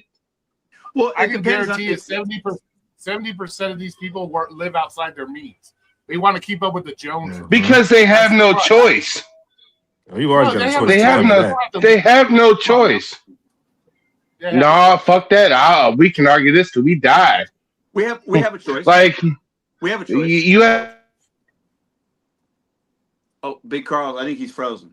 He's got back. He's got the St. Louis connection. Everybody has choices. Everybody can make choices for their life. I'm still using a Samsung S22. I could have got the 26. I could have spent $1,000 to get the 26. No, why? Because my phone still works perfect. I'll get you. How many people got an iPhone 16 that had to have the 17? It has to have the 18. Yeah, every time I know. Right. Living with the means. You have to have new car. You have to have this. You have to have that. You don't need all that shit. You don't need all that stuff. You can't. Look, I'm gonna tell you right now, bro. I live in a demographic that survives off Section 8. And look, bro, I'm gonna tell you right now, I know for a fact if you're not making 60 to 70 grand a year, what are you doing? Well, I don't think. First off, I don't think most people. It depends. Okay, there's a lot of factors there, right? Do you have kids? No. Do you not have kids? Yeah. Are you married? Do you have a dual income? No. Is it one? There's a lot of factors, man. Because I'll tell you right now, I know somebody. I know there's people in the chat right now that could be a single man, a single woman, no kids. If you're making 60 grand a year, you're doing okay. Single man, yeah, without kids. With how many people have kids? Sure, a lot of gig workers don't. A lot of gig workers that we see in our marketplace. A lot of these guys that we see. Come on, bro. Whatever. A lot of them. Come on, bro. Young dudes, they do not have kids. Pedro. When it comes to the whole kid thing, who told you the cream pie? Make them swallow. You can't afford kids. You shouldn't be cream pie. Right. I agree with that. Chill. No, I agree. No. If we're gonna be real, we got to be real. Yeah, we ain't doing. But let's stay on topic. We're staying on topic. Go ahead. Let me rein it in. Jason, go ahead, Jason. Yeah, the one thing I can offer, and this can, again, I like to always half step. This half applies and half is different. Is to put it polite and simple. A lot of people we're just geared different, better at things, whatever you want to call it. Just to give an example, I know the manager down at the local Wendy's, and he's geared that he can handle that overwhelming stress, of the store, and it doesn't bother him. But he also does this on the side. And I was talking to him, and I have many stories like this. I was talking to him about one in the local town up here, and he was telling me the jaw, like what it was paying and the mileage. And I do this area so well. It's like I'm like a calculator. Like I know what it costs and where to go and all that kind of stuff. And he was telling me what he got paid, and I said, yeah, I said, but you drove 34 miles. And I said, you spent, whatever the price of gas was and et cetera, et cetera. And he goes, oh, no. I watched my gas gauge and it never moved. I started laughing. I said, bro, your car didn't run on pixie dust. Of that, I can assure you. It cost you 80% of what you got paid. Some people just don't have this mentality. And what ends up happening is to get to the end, to segue is they do this and they're ignorant of it at first. And after about 3 weeks or so, they start realizing they're not making any money. They quit. And that's when the new breed comes in. That's how us 1%ers, if you want to call us that, stay here, because we're apparently we're geared for this and we figured it out. But those people, you can sit there and tell that to them and explain to them, and it doesn't register. I had a similar story with a kid up working at the one pizza place, and he said, oh yeah, I went up to this other town. I won't tell you because you're not going to know where it's at, but it was like 20 miles away. And I said, well, why did you accept it if it was only $4? He goes, well, it says that it can pay more. And I said, oh, you're new. And he goes, no, I've been doing this for 2 years. And I go, here we go. 2 years, and my mind blew. I couldn't comprehend what he just told me. I'm gonna say something. I'm gonna get some hate for this. Just so y'all know, I'm not knocking anybody that has kids. If you have kids, that's on you. But don't use your kids as an excuse for why you're having difficulties. If you choose to have kids, then you better be prepared to. Yeah, like Carl said, most people got kids. But it is what it is. But at the end of the day, let me say something that might get me in trouble. I think we got to remember who does this kind of work. We got to remember, we talked about earlier, low-hanging fruit, easy barrier of entry. The people doing gig work, right? Some of us ain't the brightest bulbs in the box, okay? Hey, Pedro. Y'all, I'm talking about the people that we see out there. The lady that took the DoorDash bag in the bathroom that I filmed 2 weeks ago. Oh, that's not a smart woman. I'm sorry. That's not. Okay? You can say what you want. I understand being intelligent. Look, I'm not going to tell anybody they're fucking retarded, if we can use that word anymore. But I do know that most of the people doing this work, if they lost DoorDash today, they would be cooked. They would be there would be nothing for them. They would be no, it's more than truth. It's a fact. If there's so many people doing this line of work to survive, that look, man, I've seen it. I know it. So, Carl, let me ask you, what are you going to do? Man. What are you going to do? Would you, if you lose the opportunity to work in a gig economy, do you go back to a W-2? Yes, I have plenty of experience to go back to a W-2. I will be honest and tell you right now that the only reason why I do this line of work is because I don't want to go back to a W-2. I think that's why most people do it. Yeah. I have plenty of experience, and I could go back to a job. I could do this. I could do that. It's the fact that I do it for what you've always said from the beginning: flexibility, freedom. I want to do what I want to do. But God, if DoorDash and Walmart Spark and whatever, if they all deactivated me tomorrow, within 2 weeks, I'd have a job. I'm not worried about it. I do this because I want to do this. Okay. And if you're forced to do this, this is the only way you can make money. You better be the best goddamn gig worker there is, and you better learn everything you need to learn about it. Because if you're relying on, I'm not. Hey, hold up, Roy. I'm not forced to do shit. No, I didn't say you. I got plenty. Using your. I got plenty of experience. No, you said people are. This is the only way they're able to make money. If they don't make it, then they're fucked, or whatever you said. Oh yeah. No, I understand that. If this is your only, you be the best goddamn at it. You better be doing what. Well, I'm gonna tell you right now. If I had to place a bet, I'm not a gambling man, but if I had to place a bet, 65 to 75% of the people doing this have no choice. Well, let me ask you this. Let me ask you this. So you say that means people don't have a choice. What was they doing? Because you have to have a car in most situations to do this. So what was they doing? Because you had to have money in order to buy the vehicle to even be able to do this. The fuck up economy. They And what can't I'm make saying is, ends meet. if they lost what they was doing before DoorDash, most people They'd be just have to. fucked. Some They'd be people just got to fucked. go back to W-2. You got to But remember, they we have a wouldn't. very high But they, turnover rate. right, but they wouldn't want to do that. Okay, Big Carl. They don't want to. They don't want to do that. Big question, Carl. Big question for you. How much you, if you don't mind telling us, how much you make a week doing gig work? 800. 800 a week. So you think the economy is that bad if you're even able to make $800 a week doing it? Yeah, if you lived by yourself, you couldn't survive. Okay, that's not what I asked. You think the economy is that bad that you still able, just you alone? Yeah. No, it's that bad. Yeah, it's that bad. You're cutting me off, brother. Remember, you alone are making $800. How many other gig workers out there making the same amount of money as you are, but yet you're sitting here saying the economy sucks? But yeah, all these people are making $800, $1,500, $2,000 a week. Right. Who do they? So, but they don't live by themselves. It doesn't matter if you're still able to make. No, it does matter. It does matter. Listen to what I'm saying. You keep saying the economy's bad. If the economy's that bad, how are people still able to pick up McDonald's and Wendy's making $1,500 to $2,000 a week if the economy's that bad? And that's just one. Because they don't live by themselves. What the fuck does that got to do with the economy if you're able to make these kind of large amounts doing gig work as a single individual? How many? Because you're not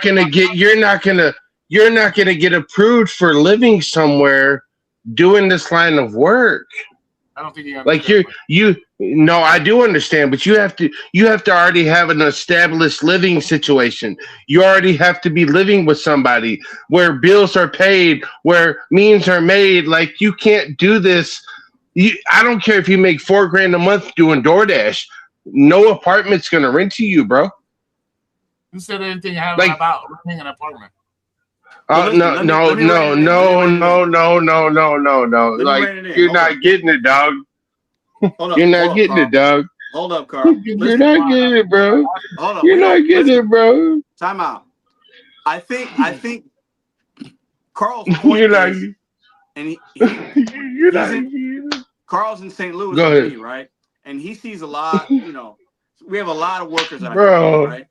You're like, yeah. Go ahead. I'm gonna shut up. Dude, I'm gonna tell you right now, you're not making any fucking sense. You want to hear the real Roy? This is gonna be the real Roy. You're not making any fucking sense.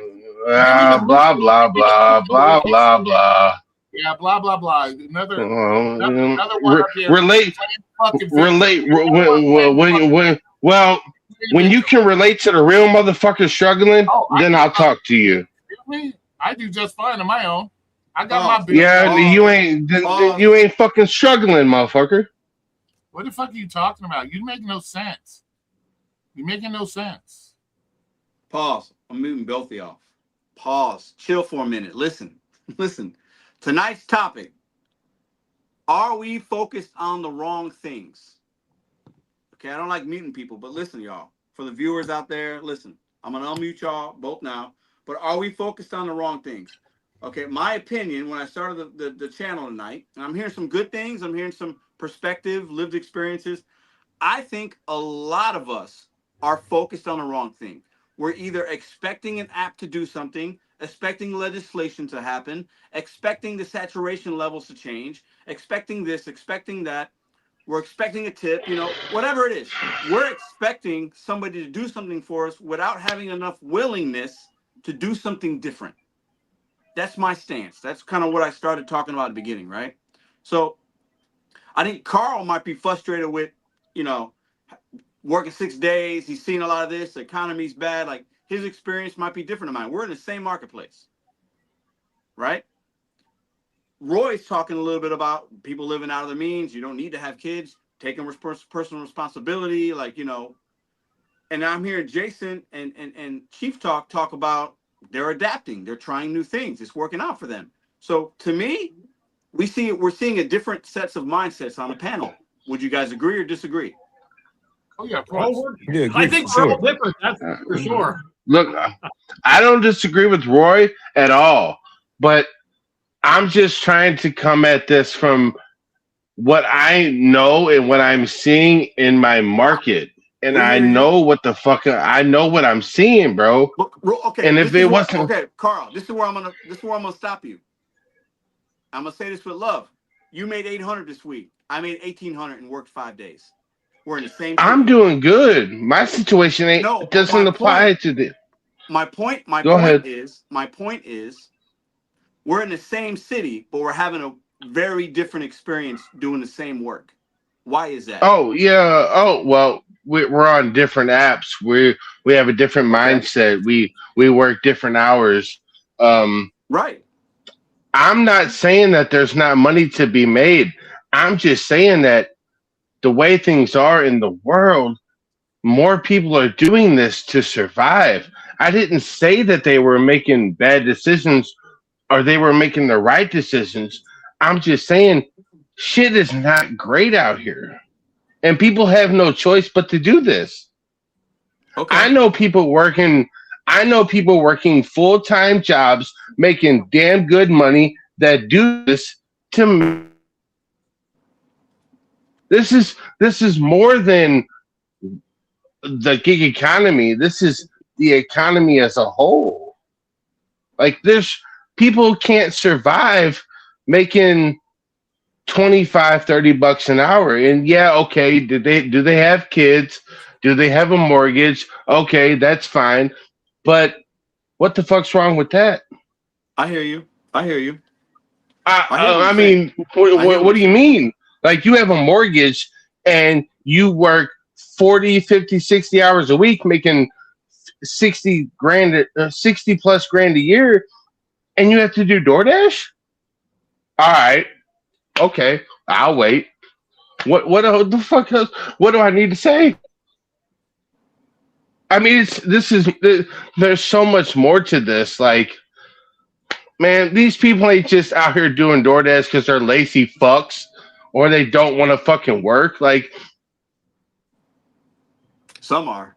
And then look. I understand there's some lazy motherfuckers on DoorDash or on Uber Eats or on Spark that don't want to work a W-2 job. But I know so many people that are making way more money that should be enough, and it's not. And then you tell me about, you see an 80-year-old person. We can't fix that. We can't. Yeah. Okay. So then, what's the point of our conversation? The point of the conversation is how do we take personal responsibility to change our actions to make our situations better. What can you do? I want everybody to eat. I want everybody not to have to do this maybe 70, 80 hours a week. You don't have to. Pedro. You don't have to work 80 hours a week. Pedro, I love you, bro. 80 hours a week, bro. None of us should be working 80 hours a week. Pedro, I love you to death, bro. But there's nothing nobody on this panel can say or do to fix why people are doing this when they don't have to. There's nothing you can say. That's above our pay grade. We don't get to make those decisions. I'm not trying to tell people. I'm not trying to do that. I'm trying to make it easier. There's nothing you can't make it easier. Work until you fucking. You can work. You know why people choose work until you die. You know this? Why people do this? Because they have a stake mentality when they're living on, or they're living on a stake. They're living on a. Hey, look, Roy. I will only cut you off one time, but I bet more people in the comments relate to what I said than anything else. Now most people do gig work because they're lazy.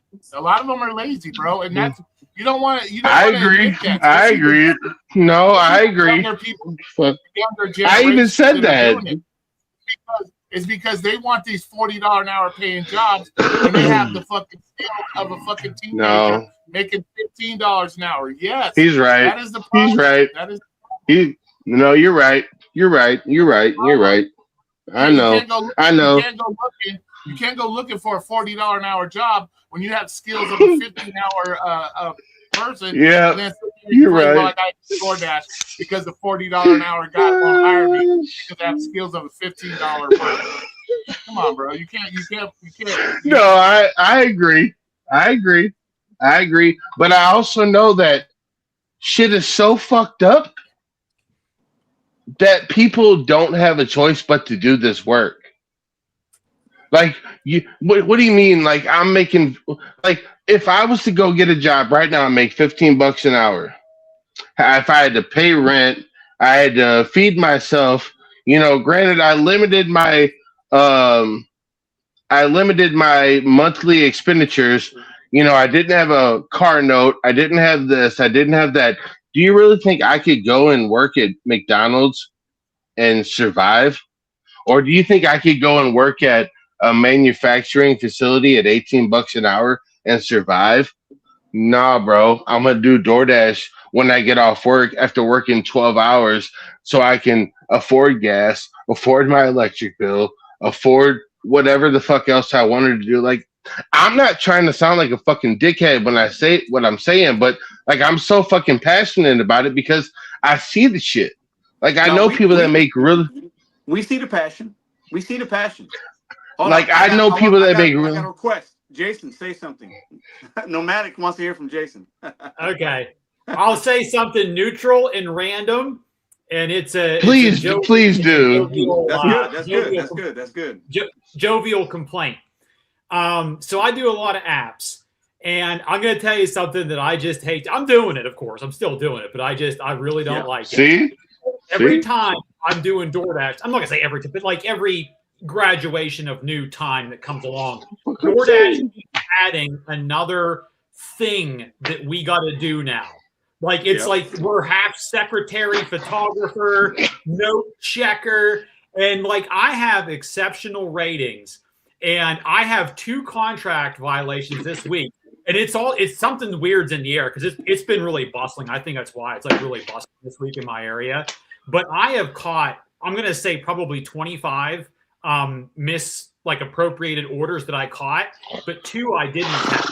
They were both from Denny's, and there's no way I could. And some things. And this is another side interjection. I don't like how DoorDash allows people to put whatever in the app. Like, I'm going to a restaurant, like asking for D's nuts or something like that, Or I went into one recently, and she had initials, and then someone else had initials in theirs, and they were the same initials, and it was the same food, but it was the wrong order, and I got a contract violation. And I'm like, after all those checks and photographies and GPS tracking, they still gave it to me. And I'm like, bro, DoorDash is just getting so exhausting, and that just pushes me more to Uber late at night more than anything. Random Chief comment. Chief Talk want to chime in, and I'm gonna go around and give you guys some time to give some final thoughts. Chief Talk, what you got on your mind before we end this segment? Not much. Just I see where Carl coming from, and what he's alluding to is a bigger issue than just a DoorDash or a gig, where he's talking about economy, inflation, expenses going up, and how to combat that. And what Roy was saying is pretty much the same thing that we always say. Is like you have to limit your expenses to as much as you can. At some point, you have to make more money as well. But if you're used to eating out 10 times a month, you're gonna have to cut it back to 2. You might have to go get that pack of noodles, or you might have to get some cheese and crackers for the night. Just make sure your kid is cool. Us as grown folks, we done been through it. If you over 35, then you done seen 9/11, 2008 market crash. We done been through enough that we know how to make it through. Yep. And we do know that there will be a bounce back. But it's all about how you adjust. Like Jason was saying, he had to adjust.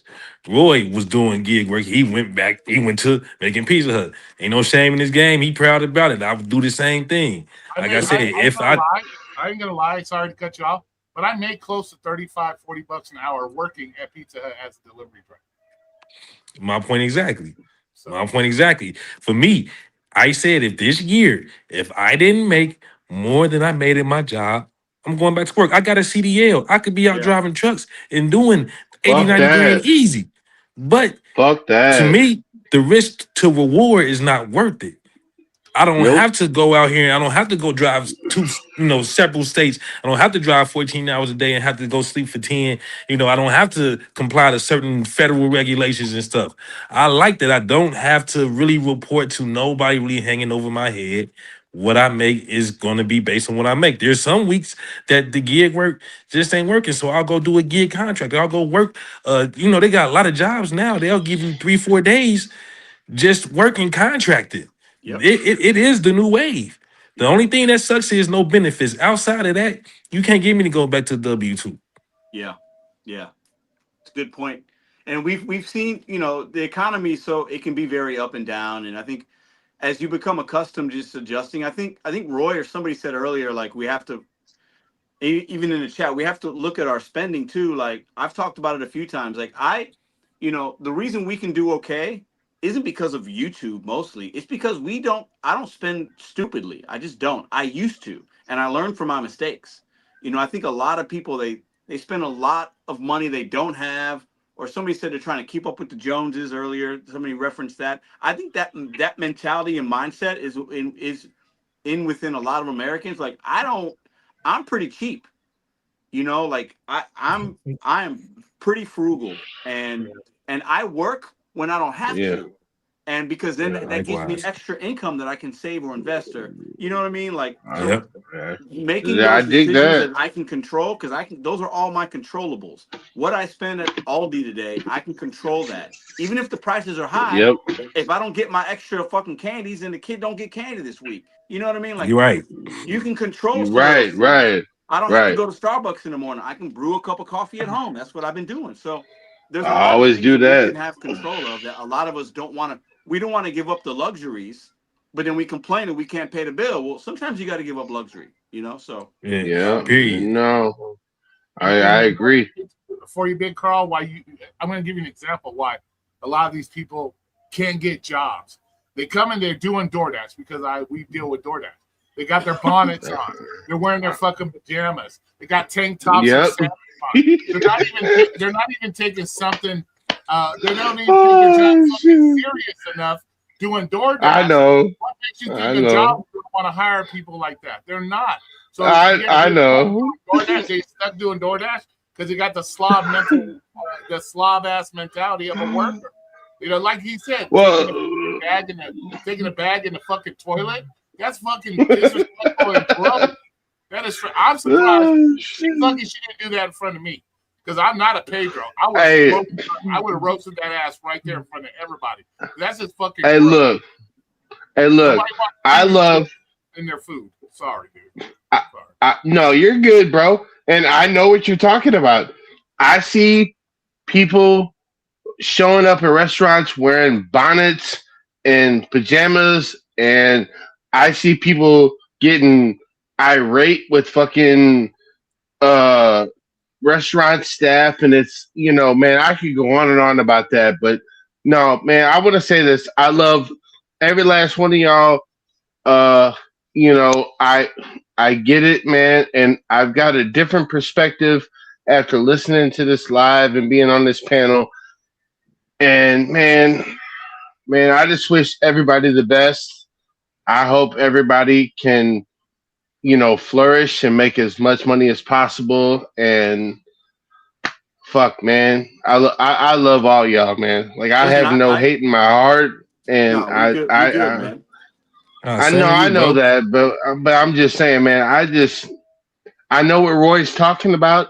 I live it. I see it. And, man, like I said, I could go on and on about that shit, and I'm not going to. So, yeah, man, look, man, do what's best for you. If it's what's making the money, and it's what's paying the bills, and it's what's keeping your family afloat, do that. I don't care what nobody else says, bro. Fuck that. Fuck the dumb shit. That's facts. Because I know. Go ahead, man. No, go ahead. It's just no, I'm not going to. Yeah, I'm just gonna leave it there, man, because I know that if I go on and on, bro, You it's start gonna going be on tangent. I know because Let I me see. know what the Okay, fuck. let me I see know. what Jason's I know got. what the fuck's going on out here. So I know what I see, and yeah, I hear please you. go on. Yeah, I hear you. Jason, what do you got? Final thoughts, my friend? Honestly, a question, if I could. Yes, sir. I know that you recently, got off of DoorDash there, or whatever you want to call it, but I know that you did make mention of what I said earlier. What is your opinion about how they're having us do all this stuff that like nobody else is doing? What do you mean, DoorDash specifically, or what are you talking about? Like DoorDash specifically, yeah, not using nomenclature, literally DoorDash. Like, be more specific, like the stuff within the app. Yeah, like just for instance, like what I always think is like, why can't they do what Uber and Walmart and Amazon are doing? I understand. Okay. Like, why are they having us do these check marks and be responsible for these things that we can't even do? Like, check the app, but we can't take pictures of the pickup, take pictures of the drop off, GPS track, and then we do it. And then a contract violation happens. And it's like, then why did you collect all this information? I've never had a problem with Amazon or Walmart because you can't get the wrong one because the computer check. Like they're making robots that are driving themselves out in the street, but they can't put a barcode that's 120-year-old technology on it. Like what's going on here? I think DoorDash is out of all the apps. This is my opinion. Okay, out of all the apps, they're so easy to get on, and there's so many drivers on it that they've got everybody and their mama on the apps, and they've had so many issues or complaints that they have to put in these barriers to handhold us to take a picture and put a code in and do this and track, because there's just a lot of bad DoorDash drivers, and I think they've had a lot of issues. So they're trying to just appease the merchant or customer and make it and dumb it down, because there's a lot of dumb DoorDash drivers. That's what I feel. And I think with apps like Uber and Instacart, it's a little harder to get on. Uber also has rideshare. It's just different. The catering apps don't hold your hand as much because not everybody can get on those apps, right? So I think with DoorDash, they just, they do too much because unfortunately, I think they have to because of complaints and other things. So, and I won't say it's just all dumb DoorDash, right? You got DoorDash has got the shittiest fucking customers there are, bro. They are dead ass. That's why you have to do all this. You think it's different? You think a DoorDash customer is different than Uber Eats? I would say it's close to 50-50. 50-50 jacked up customers, 50-50 drivers. Because I like I said, I'll have customers, they'll order food, I give it to the DoorDash driver. I can track the DoorDash driver. I know if the food's been delivered. And I still get customers that call, oh, we never got your food. Bullshit, we know you got your food. I've done it. Even man. I've delivered people's food, and they'll call up 30 minutes later. I never got my order. Bitch, you took it out of my hand. So don't sit there. So it's just as many trash customers as there are drivers. To be honest. Yep. No, that's 100%, bro. That's why you guys stuck doing all this. Because they're trying to. That's all I had to say. No, that's Roy is 100% right, bro. I mean, the amount, like, hell, you can go and order DoorDash right now, place the order, and then if you try to cancel it at the right time, they'll be like, no refund. Yeah. Like, I've had customers saying, the bag was sealed, and how this works is I'm not fucking responsible. And then, like, DoorDash is like, we're not refunding you. Like, DoorDash's stock market has dropped so fucking much. It's like, you really can't afford to refund customers for some French fries? That's $4 or $5. And they're not even refunding customers anymore. Yeah. I mean, Oh, look, man. DoorDash is fucked up. All these apps are fucked up. I don't care what app it is. It don't matter if it's DoorDash, Uber Eats, Spark, Instacart. It don't matter. No, he is right. The stock has dropped significantly. No. DoorDash is in trouble, and DoorDash knows they're in trouble. So we can talk about anything under the sun, but DoorDash is just fine, bro. They've been saying the same shit about Uber for the last 15 years. Uber's in trouble. They're Guess who's I'm still gonna Yeah, agree with Roy. well, So right now? when stocks go down, there's a lot of into that. They're putting a lot of money into the well, robotics and y'all, AI and things like that. So yeah, investors and might not you, like that. So stocks go down. DoorDash isn't going anywhere. yeah, DoorDash isn't going anywhere. Their Oh, market no. share grows up. Their revenue year over year, the amount of money and deliveries every year it's well, gone up over the last 5 years. They're not going anywhere. they better hope Trump does something. They ain't going anywhere. And you Um, better hope DoorDash don't go out. Guess what? That means one less app you can work. Yeah, So we don't want DoorDash. We want DoorDash to be successful. I oh, know please people want force them to me back fail. I into don't his real understand that. job. We want the app to be around. We want No, DoorDash to be no, successful. We do. I'm gonna be the one person that says no. So let me say this. I'm gonna kind of end the segment here. I Yeah, appreciate y'all for because coming on. Listen. Give me 30 seconds.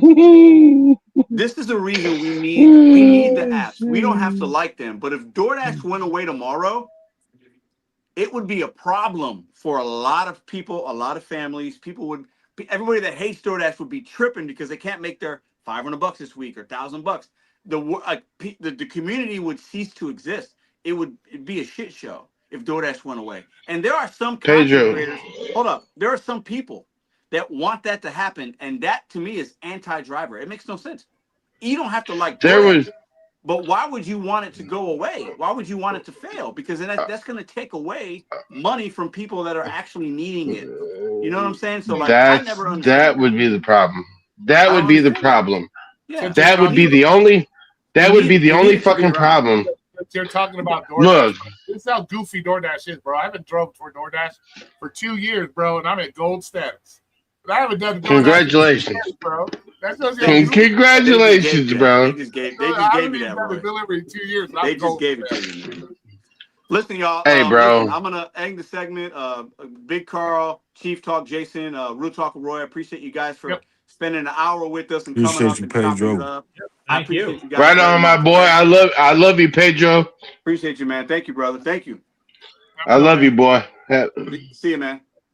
All right, guys. Have a good one. Thank you. Thank you. Well, yeah, thank you. Have a good one. Thank you, Jason. All right. Interesting topics there. Listen, I think, the description of what you watched tonight doesn't always match all the conversations, and that's okay. Open panel, that's what this channel has always been about. Anybody can come up and, the conversation can go anywhere, and I think that's really good organically. But really tonight, and we did touch on it, are we focused on the wrong things? My opinion is some of us, if not the majority of us, are focused on the wrong things. And I know I'm a broken record to some of you guys, but I have to be. I mean, when you're thinking about anything that like you're watching, it's sports or this or CNN or Fox News, they're all broken records. All the media we consume is a broken record. The message has to be very clear. You can do more for you than anybody else is going to do for you. You control more than you think you do. Mindset matters. Market saturations and everything's market dependent. I don't believe in that as much as I do the things I just mentioned. And I get in trouble. People call me cocky, blah, blah, blah. You can drop me in Tennessee tomorrow, I'll make $300. You can drop me in Kentucky, Colorado, Florida, New York, I'll figure it out. And many of you in the chat would do the same because you have to, because we have bills. This is the gig economy is mathematics in a way that traditional work is not. Traditional work, you have a salary or you get paid hourly. A boss puts you on the schedule. Somebody gives you a salary. You're making $50K a year. You're going to work 50 hours a week, blah, blah, blah. You're working here. You're working there. You're on the schedule, blah, blah, blah. You have, in some ways, less control. With the gig economy, now, I'm not saying work 100 hours a week, but the point is it's simple math and profits and losses. You have a goal. I'm going to work 24 days this month. I have all my bills. You wrote all your bills down, my rent, my utilities, my gas, my blah, blah, blah, blah, blah. This is the money at the end. Boom. It'll be different for everybody. Okay? That's what I need to make. Whoop. Okay. How much hours do I need to work to make that money? Whoop. This many hours. Blah, blah, blah. How much is my gas? Okay, I'm going to spend $100 a week in gas, so it's $400 a month. Okay, I got to take that out. It's simple mathematics. And some days you work 6 hours if you're lucky, 7 or 8 if you're normal. Some days you might need to work 10. Fuck. If you need to work 14 hours until you figure your marketplace out, that's what you do to make your money. So you set your price. You're a market of one. And anybody that's going to be like, well, I can't do it there, I can't do it there, then you're on the wrong apps, you're working the wrong day parts, you're not giving good service, you don't have the right vehicle, you don't have the right equipment, you don't have the right mindset. I believe that. There are people that I know in very small markets, they do really well. There are people in Colorado that say this app sucks, and then I get a text message from somebody else, that app's great, I just made $2,000 this week, Pedro. There's people in Orlando that say I can't make money. I know other people in Orlando, I'm doing great. What's the difference between those two people? They have the same customer base, they have the same weather, they have the same hours in the day. The difference is what they're controlling or not controlling within their own day. Period, full stop. This isn't mind-changing, this isn't life-changing money, but it's money that's feeding your family, paying your bills, and the type of experience you're having, a lot of that has to do with you. Are you focused on the wrong things? How are you spending your time? Are you wanting somebody else to come and save you, or are you going to save yourself? Are you going to figure it out? The ones that have figured it out and continue to adapt, continue to do this, not play the victim, those are the people. And somebody said earlier, there's 20% of gig workers roughly that are probably doing okay, and the 80% that struggle. I think that's probably pretty straight on.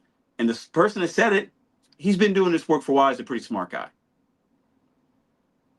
So do you want to be the 20 or the 80? I've been talking about this on this channel for a long time.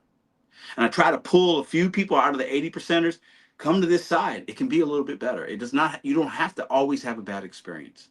You can get better in the same marketplace by changing some habits, doing some shopping if you don't want to, onboarding and getting on a wait list on an app, investing some time and resources and research time into yourself.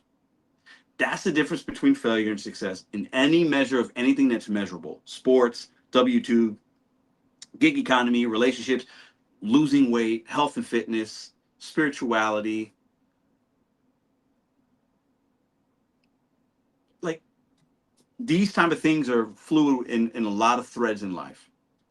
And for me, mindset is extremely important. And the reason I still make a video a day, the reason I still come up here and rant, the reason I share just about everything with y'all when it comes to gig economy, if I get deactivated or if I lose this or somebody does this or somebody does that, I believe what I say, and I want y'all to see every single thing in the gig economy, the gig app lens, as I call it in my about section of the YouTube page. Because you've seen the highs and lows of Mr.BetonYou. You've seen successes. I've had many failures. I've probably had more failures than successes, but that's why I continue to do okay. Because there isn't anybody that's going to come save me. I have 2 girls up there that depend on me for everything.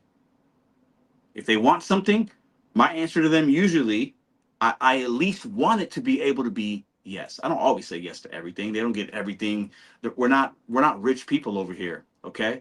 But if my girls want to go out to eat tomorrow night, you motherfucking best believe I'm going to do that. And I can do that.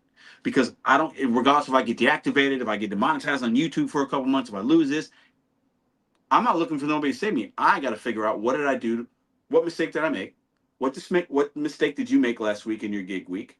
Figure that out, adapt, change, and move on. Have a very short memory. Got deactivated from DoorDash 2 months ago.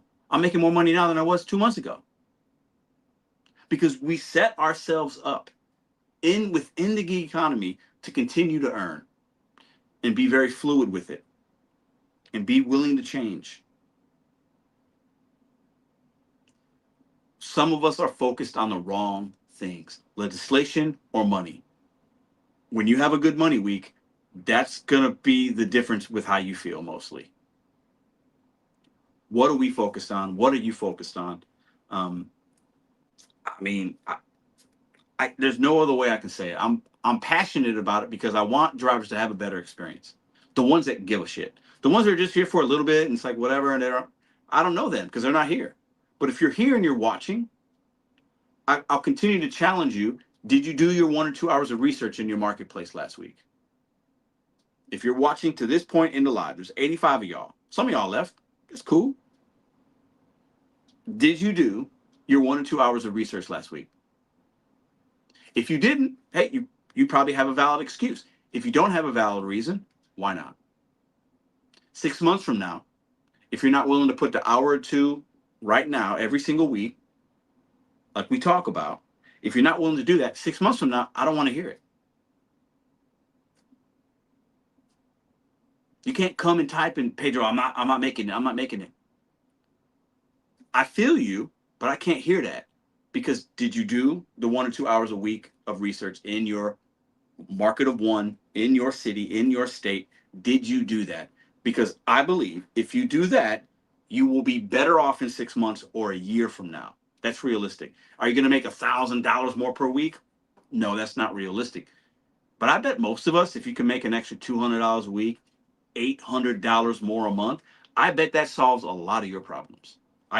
I bet the majority of you, if you were handed $800 more a week or a month, that would fix a lot of things for you. That's probably 2 extra bills you can pay, more investing, more savings, more money for when your car needs something, you feel more comfortable. Maybe you can work a little bit less.